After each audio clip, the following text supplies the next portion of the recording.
This is ANOKHI Pulse TV, and this is where you get your fix of the best from the East and the West. I'm Dilshad. And I'm Daniel. Today's show sheds a spotlight on 3 directors who had their films premiere at TIFF and the juicy details about a reality TV superstar's Parisian experience. That's right, Daniel. Now, Kim Kardashian had a harrowing ordeal earlier this week, and as the details emerged, so did the conspiracy theories. News broke in the wee hours of Monday morning that reality TV mogul Kim Kardashian was robbed at gunpoint in her Paris apartment as she visited the city for Paris Fashion Week. Kim's camp released a statement that she was badly shaken but physically unharmed. And whether you love her or love to hate her, the incident was undoubtedly terrifying. Kim was reportedly bound, gagged, and locked in her bathroom, begging for her life as the robbers looted over $10 million worth of jewelry. Her stylist reportedly managed to lock herself in another bathroom and called for help. I'm sorry, there's a family emergency. I have to stop the show. As the news filtered to family and friends in the US, her husband Kanye West abruptly stopped and then cancelled his performance at the Meadows Festival in New York City. And once Kim was safely home the next day, Caitlyn Jenner took to Instagram to show her support. But not everyone seems to be as supportive. As if on cue, the trolls came out in full force on social media to shame and victim blame. Even renowned fashion designer Karl Lagerfeld placed the onus on Kim herself. Referring to her massive presence on social media, he said, "You cannot display your wealth and then be surprised that some people want to share it with you." But many celebs are coming to Kim's defense and shaming those pointing fingers and reveling in her misfortune. Though many cynics are just not buying it given Kim's penchant for publicity. Internet sleuths are calling it an elaborate stunt, asking, where was Kim's ever-present security? Why aren't there security cameras in the building? Why wasn't the jewelry in a safe? And conspiracy theories abound, as some say it's everything from an inside job to an insurance scam, speculating without any real proof. Meanwhile, some actual evidence has surfaced. The UK Sun reports that Paris authorities have found CCTV footage from a nearby shop showing the robbers getting away. And as for the woman at the center of it all, some insiders say Kim is torn up, questioning her social media activities, and will be scaling back on all fronts, including public appearances, at least for now. TIFF 2016 brought to film lovers a mixed bag of films, and our South Asian talent was at the forefront once again. Here's our spotlight on 3 of them.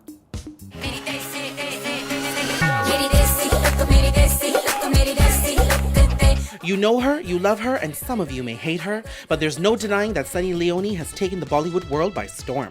And this takeover is a focus behind director Dilip Mehta's documentary, Mostly Sunny, which had its world premiere at TIFF 2016. The documentary doesn't sensationalize Sunny's life as some may expect it to, but rather it focuses on the day-to-day of a superstar whose acceptance in India has baffled many.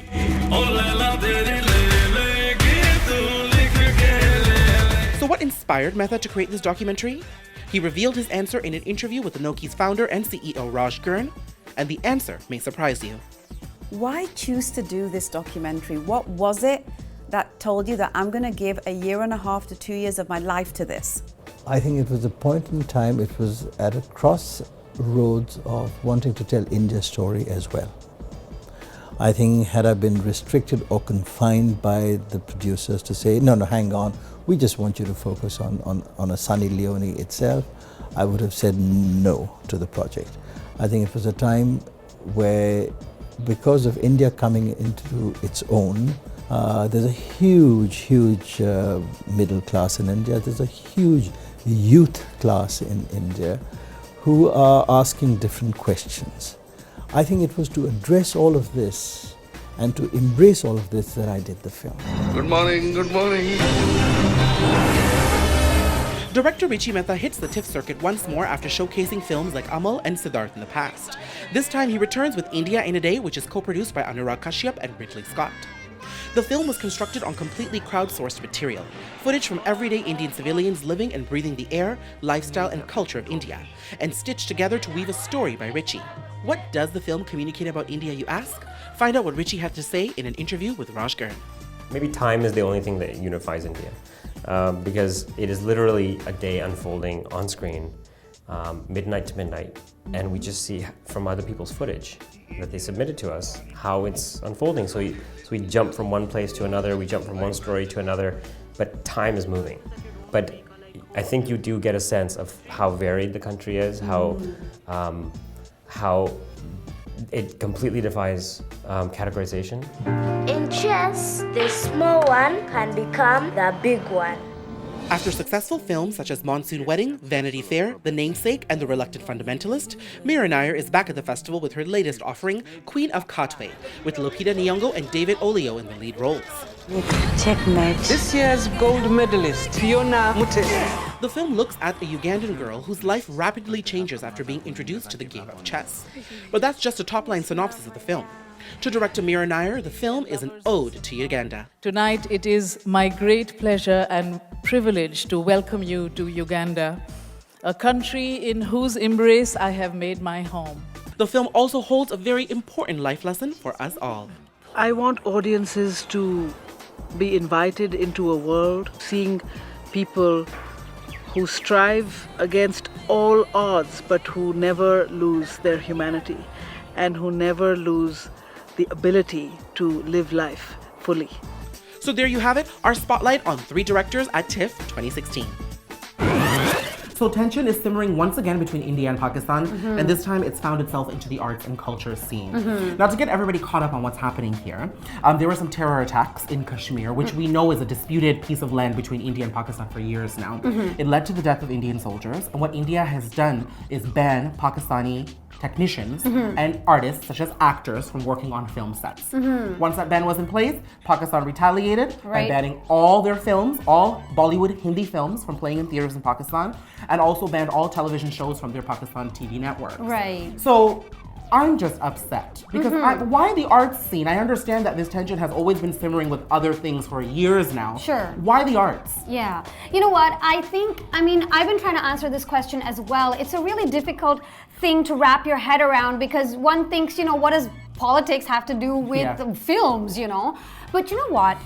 There are a lot of political parties in India that have certain agendas that they want to push. And everybody is social media savvy nowadays. Everybody knows what search engine optimization means, what SEO means. So if you tweet out something about politics or war or whatever, the common man probably won't sit up and take notice. But if you tweet out a Bollywood actor's name, you tweet out something about films, you tweet out something that has to do directly with my entertainment, then people sit up and take notice, So essentially that's what they're trying to do. They're trying to get these reactions out of people, exactly like you're reacting right now. But you know what? Let me tell you why I'm reacting this way. There's been such a surge of Pakistani actors in this Hindi cinema space that we're seeing right now. And they're out there kind of holding the torch, bringing this fresh perspective cinema, taking on these roles that the star children are not taking on. Fawad Khan is an example of that. Now, he's in Karan Johar's upcoming film, which is probably going to see a ban in Pakistan right now.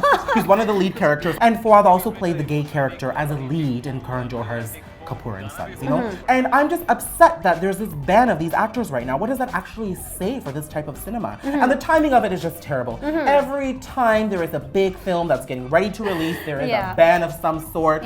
So this begs the question, why now? Like, why now in this particular point of time? Because the timing just seems off to me. I feel like you've already answered your own question. Why now? Because now Pakistani actors are really coming into Bollywood, really making a mark, and they have name recognition, They can actually affect something. We all know what kind of sway Bollywood actors have in the South Asian arena, But, you're coming at it from a fan perspective, and I see that and I love that about you. But there is something to be said about what some Bollywood actors are saying, which is solidarity with the armed forces. Nana Patekar came out and said this very clearly. He said, you know what? Artists, musicians, all of these people are nothing compared to what's good for the nation. So if this is what needs to be done right now, then so be it. I even read an article that was written, in fact, by one of the members of the armed forces saying exactly this, that you can't go on as if it's business as usual when there are soldiers dying at the border, These soldiers are not doing it for some personal agenda, they're doing it for the country. So there is something to be said about showing solidarity with that. But I think that the arts is a space for us to explore these topics, you know? So I'm upset at the ban on the freedom of expression here, the freedom of creativity, because what does that do? It stops people from talking. Right. It stops the dialogue. You know, I totally agree with that as well. This is the thing, I grew up in India, so for me to pick sides on this is really hard because I get the political aspect of it. I get that it's important to support our troops.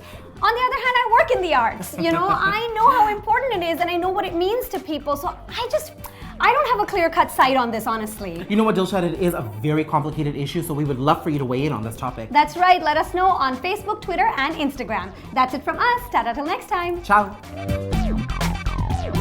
Don't forget to stay in the loop for your weekly dose of glitz and glam with ANOKHI PULSE TV. And be sure to subscribe to our channel for exclusive access to all that's happening behind the velvet rope. And if you missed our last episode, you can click over here and enjoy it.